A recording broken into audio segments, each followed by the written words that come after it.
Back in May, government had approved a strategic joint venture between CGX Energy Inc. and Frontiera Energy Corporation for exploration in both the Corentyne and Demerara blocks offshore Guyana. But according to Jagdeo, this extension granted by the coalition government would be reviewed. The extension, we're not treating it as valid. Nothing in the period that the CGX contract. The government doesn't have the authority to extend anything.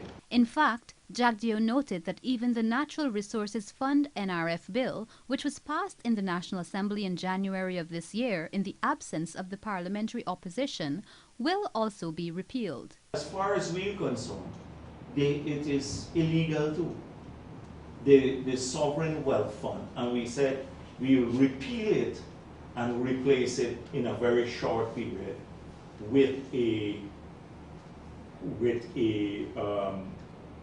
another model that reflects some of the principles that we've outlined and we will outline in our manifesto.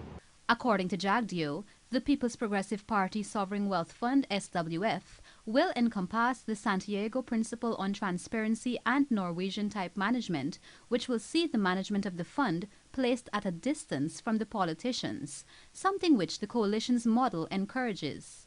What is common in every one of those 5 issues is the minister. Every one. That's the management structure of the fund. And you cannot have that. It's a recipe for chaos, disaster. We go back straight, we'll destroy the economy, and we'll have a ton of corruption if you do that. You have to distance the politicians from that. The politicians get involved when they're independently verified assessment based on formulas that you put forward. And these independently verified assessments should go directly to the National Assembly to be debated there. And that's when the politicians could say, yes, this amount is withdrawn and this is what it's going to go for.